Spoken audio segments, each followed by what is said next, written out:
ونؤمن به ونتوكل عليه ونعوذ بالله من شرور انفسنا ومن سيئات اعمالنا ونعوذ بالله من شرور انفسنا ومن سيئات اعمالنا من يهده الله فلا مضل له ومن يضلل فلا هادي له ونشهد ان لا اله الا الله وحده لا شريك له ونشهد ان سيدنا وسندنا وحبيبنا وشفيعنا وكريمنا واعلانا واولانا ومولانا محمدا عبده ورسوله صلى الله عليه وعلى اله واصحابه وسلم تسليما كثيرا كثيرا. أما بعد فأعوذ بالله من الشيطان الرجيم بسم الله الرحمن الرحيم وهو الذي جعلكم خلائف الأرض ورفع بعضكم فوق بعض درجات ليبلوكم فيما آتاكم إن ربك سريع العقاب. وقال الله تعالى في مقام آخر ألم يأن للذين آمنوا أن تخشع قلوبهم لذكر الله وما نزل من الحق ولا يكونوا كالذين أوتوا الكتاب من قبل فطال عليهم الأمد فقست قلوبهم وكثير منهم فاسقون. صدق الله مولانا العظيم. اسٹیج پر تشریف فرما مکرم و محترم قابل تعظیم و تکریم علماء کرام قوم و ملت کی برابر سماجی شخصیات قومی و ملی سماجی شخصیات جلسگاہ میں جلسے کو سن رہے ہمارے نوجوان دوست قابل احترام حضور پس پردہ جلسے کو سن رہی خواتین اسلام سب سے پہلے تو میں شکریہ ادا کرتا ہوں اپنے مہربان دوست اپنے محترم جناب مفتی مستقیم صاحب کا اور اس مدرسے کے دوسرے نواں ہمارے حضرت کا کہ ہر سال کی طرح اس سال بھی حضرات نے زیادہ نمازی فرمائی اور پھر آپ سے روبرو ہونے کا موقع نصیب فرمایا اور اس بہانے سے دینی باتوں کا مذاکرہ کرنے کی دینی باتوں کو سننے اور سنانے کی ہم سبوں کے لیے راہ نکالنے اور موقع فراہم کیا. یہ دینی جلسے اور یہ مدارس اللہ تعالیٰ کی نعمت و امانت ہے. یہ جلسے بھی ہمارے حق میں اللہ تعالیٰ کی بڑی نعمت و امانت ہے. یہ جلسے کوئی تفریح گاہ نہیں اور تفریح کا ذریعہ نہیں. یہ جلسے وقت گزارنے کا ذریعہ نہیں کہ اپنا وقت گزارنے کے لیے یہاں جائیں، بلکہ یہ جلسے بھی اللہ تعالیٰ کی طرف سے نعمت ہے اور امانت ہے. اللہ تعالیٰ نے ہم کو بے شمار نعمتیں عطا فرمائی ہیں. ان نعمتوں کو شمار کرنا بھی ناممکن ہے. وَإِن تَعُدُّوا نِعْمَتَ اللَّهِ لَا تُحْصُوهَا. اگر اللہ رب العزت کی نعمتوں کو تم گننا چاہو اور شمار کرنا چاہو تو شمار نہیں کر سکتے. اتنی نعمتیں اللہ نے ہمیں عطا فرمائی ہیں. یہ زندگی جو ہمیں حاصل ہے یہ بھی اللہ تعالیٰ کی نعمت ہے، عظیم ترین نعمت ہے. صحت اللہ تعالیٰ کی نعمت ہے، تندرستی اللہ تعالیٰ کی نعمت ہے.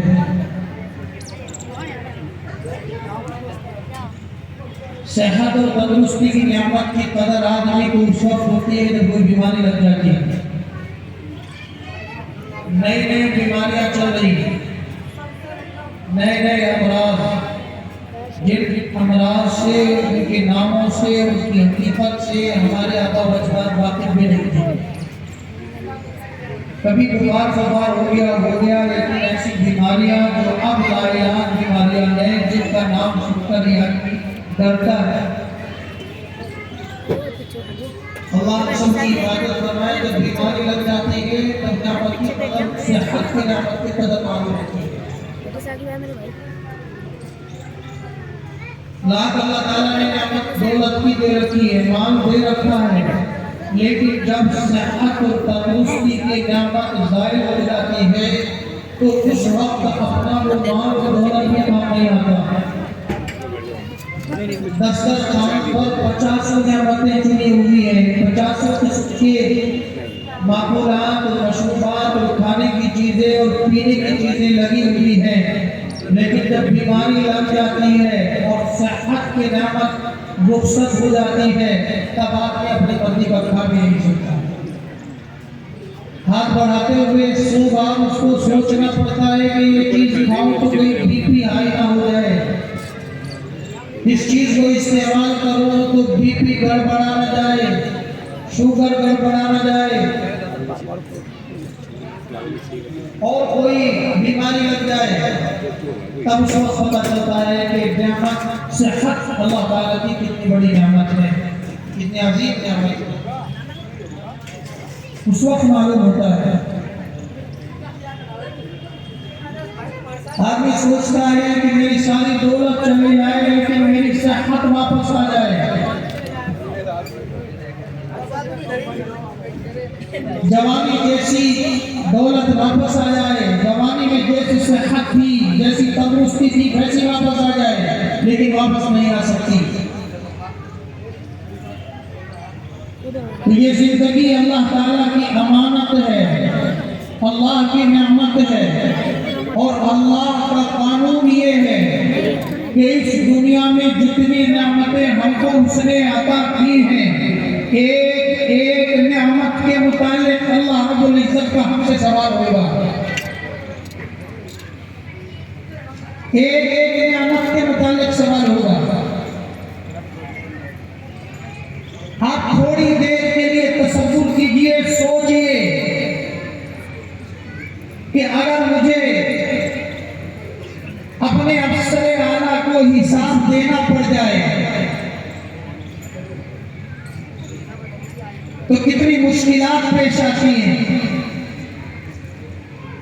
اگر حساب دینا پڑ جائے تو کتنی مشکل پیش آتی ہے، اگر 1 روپیہ ادھر ادھر ہو جائے، خزانچی سے، کیشیگر سے، امین سے، امانت رکھنے والے سے اگر حساب گڑبڑا جائے تو ان کے لیے کتنی مشکلات پیش آتی ہیں، لوگ ان کو متہم کرتے ہیں، لوگ ان سے حساب مانگتے ہیں، لوگ ان کو چوراہوں میں کھڑا کر کے ذلیل کرنے پر تل جاتے ہیں، تیار ہو جاتے ہیں، ان کے عہدے سے، ان کے منصب سے، ان کی ڈیوٹی سے، ان کی ملازمت سے ان کو برطرف کر دیتے ہیں، معزول کر دیتے ہیں، علیحدہ کر دیتے ہیں۔ کیوں؟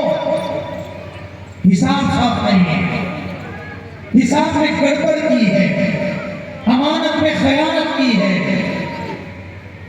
لوگ ذلیل کر دیتے ہیں، ملازمت سے معزول اور برطرف کر دیتے ہیں۔ کیوں؟ چند تکوں کے حساب میں گڑبڑی کی وجہ سے۔ سوچئے اگر میرا خدا مجھ سے اور آپ سے ہماری زندگی کا حساب لینے پر آ جائے تو ہمارے لیے کتنی مشکلات پیش آ سکتی ہیں، اور اللہ کا اعلان ہے لَتُسْأَلُنَّ يَوْمَئِذٍ عَنِ النَّعِيمِ۔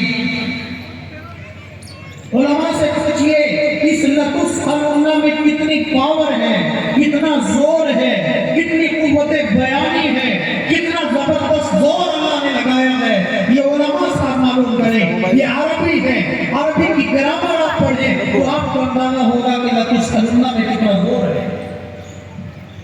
لَتُسْأَلُنَّ يَوْمَئِذٍ عَنِ النَّعِيمِ، تم سبوں سے تمہاری ساری نعمتوں کے متعلق وہ ضرور کیا جائے گا، اس میں کوئی جو ہے کمی نہیں ہوگی، کوئی کوتاہی نہیں ہوگی۔ تم سے تمہاری نعمتوں کے متعلق سوال میں جائے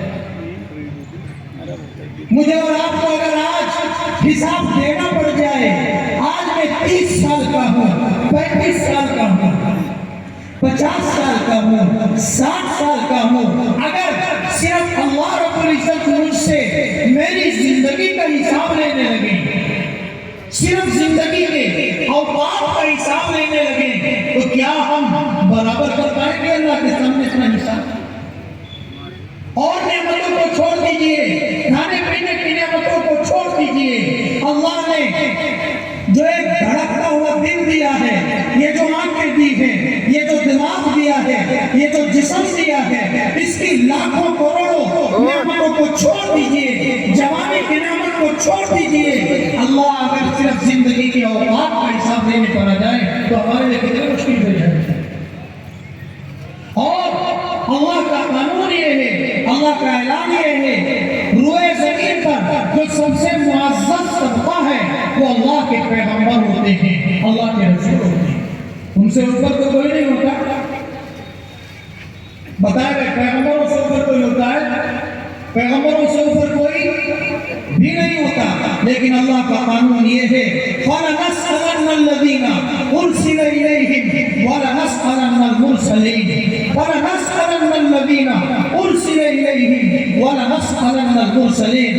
ہمارا قانون اور اعلان یہ ہے کہ ہم ان رسولوں سے بھی سوال کریں گے جن کو ہم نے رسول بنا کر بھیجا تھا، اور ہم ان قوموں سے بھی سوال کریں گے جن قوموں کی طرف ہم نے ان کو پیغمبر رسول بنا کر بھیجا۔ یوم یجمع اللہ الرسل ویقول ماذا اجبتم، اللہ سارے پیغمبروں کو جمع کرنے کے بعد ان سے بھی سوال کریں گے، ان سے بھی حساب لیں گے کہ تم کو تمہاری قوموں کی طرف سے کیا جوابات ملیں گے، کیا سلوک تمہاری قوموں نے تمہارے ساتھ کیا ہے، تمہاری دعوت کا کیا جواب انہوں نے دیا ہے، یہ سوال کیا جائے گا۔ تو یہ زندگی اللہ کی امانت ہے۔ یہ چائے پی کر چائے کی دکانوں میں بیٹھ کر زندگی کے قیمتی اوقات کو ضائع کرنے کے لیے زندگی نہیں ملی گئی۔ یہ پان کھا کر بیڑیاں پی کر زندگی کے مقبول اوقات کو گزارنے کے لیے ہمیں یہ زندگی نہیں ملی گئی۔ اس زندگی کا بھی کوئی مقصد ہے، اس زندگی کا بھی کوئی مقصد ہے۔ ہمیں اور آپ کو قرآن یہ دعوت فکر دیتا ہے، نبی پاک صلی اللہ علیہ وسلم کی احادیث یہ دعوت فکر دیتی ہے کہ تم اپنی زندگی کی قدر کرو، اس زندگی کا محاسبہ کرو، اس زندگی کی جانچ اور پڑتال کرو۔ آج زندگی کے یہ قیمتی لمحات کہاں ضائع ہو رہے ہیں، کہاں برباد ہو رہے ہیں، اور اللہ کی دی ہوئی نعمتوں کو تم کن مصارف میں استعمال کر رہے ہو اور کہاں خرچ کر رہے ہو۔ مشہور حدیث ہے، ہر شخص کو 5 سوال کمپلسری ہے، 5 سوال کا جواب دینا ہر شخص کو کمپلسری ہے۔ 5 کے بغیر کوئی آدمی حدیث میں آتا ہے اپنا قدم 1 انچ بھی آگے پیچھے نہیں کر سکتے جب تک 5 سوالوں کا جواب نہ دے۔ اس وقت تفصیلات کا موقع نہیں، میں آپ کو 5 سوالات کو ان کی تفصیلات بتانا نہیں چاہتا، لیکن آپ کو دعوت فکر دینا چاہتا ہوں کہ اللہ کی دی ہوئی زندگی کو، اللہ کی دی ہوئی زندگی کو اللہ کی مرضی کے مطابق استعمال کرے۔ یہی قرآن کا منشا ہے، یہی حدیث کا منشا ہے، اور یہی مدرسوں کا منشا ہے، اور یہی اس جلسے کا منشا ہے۔ وَهُوَ الَّذِي جَعَلَكُمْ خَلَائِفَ الْأَرْضِ وَهُوَ الَّذِي جَعَلَكُمْ خَلَائِفَ الْأَرْضِ وَرَفَعَ بَعْضَكُمْ فَوْقَ بَعْضٍ دَرَجَاتٍ لِيَبْلُوَكُمْ فِي مَا آتَاكُمْ۔ اللہ نے ہم کو ہمارے پشتوں کا جانشین زمین میں بنایا ہے۔ ایک زمانہ تھا جب ہم نہ تھے، ہمارے آبا و اجداد تھے۔ ایک زمانہ تھا جب ہمارے آبا و اجداد نہ تھے، ان کے آبا و اجداد تھے۔ ایک زمانہ ہوگا ہم نہ ہوں گے، ہماری نسلیں ہوں گی، ہمارے پوتے پر پوتے ہوں گے۔ اللہ رب العزت نے آج یہ زندگی ہمیں دی ہے اور ہمیں پشتوں کا جانشین بنایا ہے۔ کل یہی مکانات ان میں کوئی اور رہا کرتے تھے، یہی گاؤں ہے، یہی شہر ہے، یہی قصبہ ہے، یہی علاقہ ہے، یہی زمینیں ہیں، کئی زمینوں کا مالک کوئی اور تھا، آج ہم ہیں اور آئندہ کا پتہ نہیں آئندہ ان زمینوں کا مالک کون ہوگا۔ وَهُوَ الَّذِي جَعَلَكُمْ خَلَائِفَ الْأَرْضِ، اللہ نے تم کو پچھلوں کا جانشین بنا دیا ہے۔ وَرَفَعَ بَعْضَكُمْ فَوْقَ بَعْضٍ دَرَجَاتٍ، اللہ نے تم کو مختلف قسم کے درجات عطا کیے ہیں، مختلف قسم کی صلاحیتیں عطا کی ہیں۔ اللہ نے کسی کو کاشتکار بنایا ہے، اللہ نے کسی کو امام بنایا ہے، کسی کو مؤذن بنایا ہے، کسی کو مدرس بنایا ہے، کسی کو ٹیچر بنایا ہے، کسی کو کچھ بنایا ہے، کسی کو کوئی صلاحیت دی ہے۔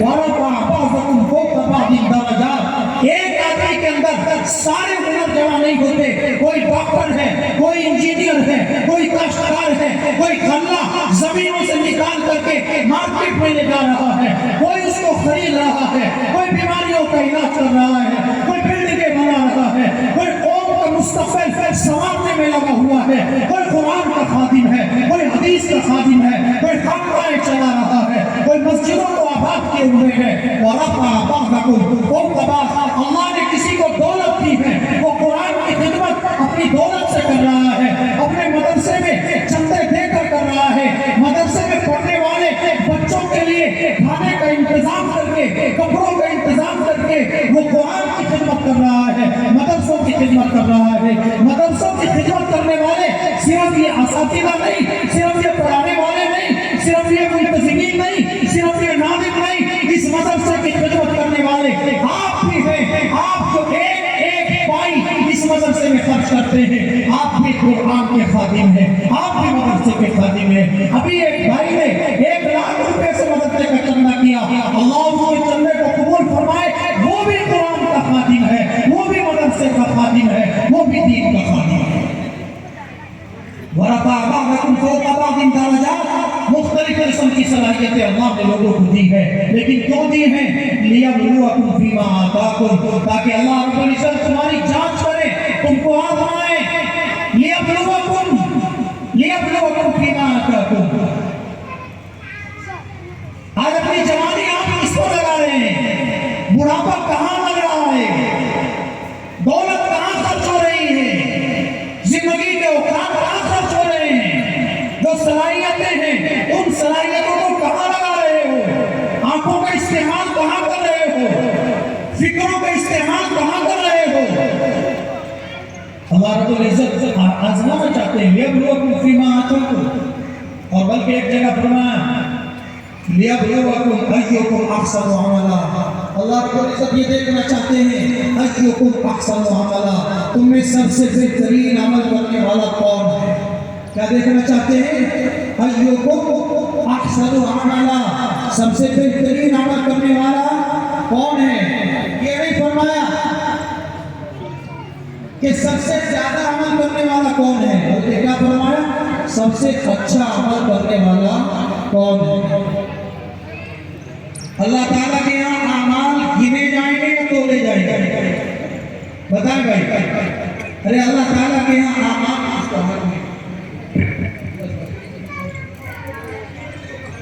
بتائیں اللہ تعالیٰ کے یہاں اعمال گنے جائیں گے یا تولے جائیں گے؟ اس کو ارے بتائیں بھائی، آپ کو پتا ہے یا نہیں پتا ہے؟ تولے جائیں گے گنے جائیں گے؟ ارے نمازیں گنی جائیں گی تولی جائیں گی، روزے گنے جائیں گے تولے جائیں گے، صدقات گنے جائیں گے تولے جائیں گے، تولے جائیں گے گنے نہیں جائیں گے۔ وَنَضَعُ الْمَوَازِينَ الْقِسْطَ لِيَوْمِ الْقِيَامَةِ فَلَا تُظْلَمُ نَفْسٌ شَيْئًا، ہم قیامت کے دن میزان لا کر رکھیں گے، ترازو لا کر رکھیں گے، تمہارے اعمال کو تولیں گے، میری ترازو تمہاری ترازو کی طرح نہیں ہوگی جس کے اندر تم گڑبڑیاں کر لیتے ہو، فریب دینے کے لیے، دھوکہ دینے کے لیے، حق مارنے کے لیے، ڈنڈی مارنے کے لیے تم اس کے اندر اپنی صلاحیتوں کو استعمال کر لیتے ہو، میری ترازو ایسی نہیں ہوگی۔ فَلَا تُظْلَمُ نَفْسٌ شَيْئًا، کسی انسان پر ذرا سا بھی کوئی ظلم نہ کیا جائے گا، کوئی ظلم نہ کیا جائے گا۔ وَمَا وَإِن تَكُ مِثْقَالَ حَبَّةٍ مِّنْ خَردَلٍ، اگر ایک رائی کے دانے کے برابر بھی تمہارا کوئی نیک یا برا کام ہوگا، اللہ اس کو لے کر آئیں گے، وَكَفَىٰ بِنَا حَاسِبِينَ، اور ہم حساب کر دیں گے، سب کے مقابلے میں کافی۔ ومن يعمل مثقال ذرة خيرا يره ومن يعمل مثقال ذرة شرا يره. اگر کوئی ایک ذرے کے برابر بھی کسی نے خیر کا کام کیا ہوگا اللہ اس کو بھی حاضر کر دیں گے اور انسان اس کو بھی دیکھے گا. ومن يعمل مثقال ذرة ایک ذرے کے برابر بھی اگر کسی نے کوئی برا کام کیا ہوگا, اگر ان کن سے تم نے کسی کو ناجائز طریقوں سے دیکھا ہوگا اللہ کے یہاں وہ بھی ریکارڈ ہوگا, اس کو بھی سامنے لایا جائے گا. ومن يعمل مثقال ذرة شرا يره وہ اس کو بھی دیکھ لے گا. سب ہم لے کر آئیں گے. یا بنیا انہا ان تکو, حضرت لقمان علیہ السلام نے اپنے بیٹے کو نصیحت کی تھی, تم پہاڑوں کی بلندیوں پر چڑھ کر چلے جانا, تم دریاؤں میں اتر جانا, تم اندھیروں میں روشنیوں میں اجالوں میں کھلم کھلا چھپ کر چاہے جو کام کرو اللہ اس کو سامنے لے کر آئے گے. کاش میرے اور آپ کے دل میں یہ احساس پیدا ہو جائے, یہ احساس جگہ پڑ جائے کہ میرا اللہ میرا محاسب ہے, میرے اعمال کا حساب لینے والا ہے اور مجھے اللہ کے سامنے حساب کتاب دینا ہے اپنی زندگی کا. کاش یہ احساس میرے دل میں پیدا ہو جائے, زندگی کا رخ مبتدی ہو جائے.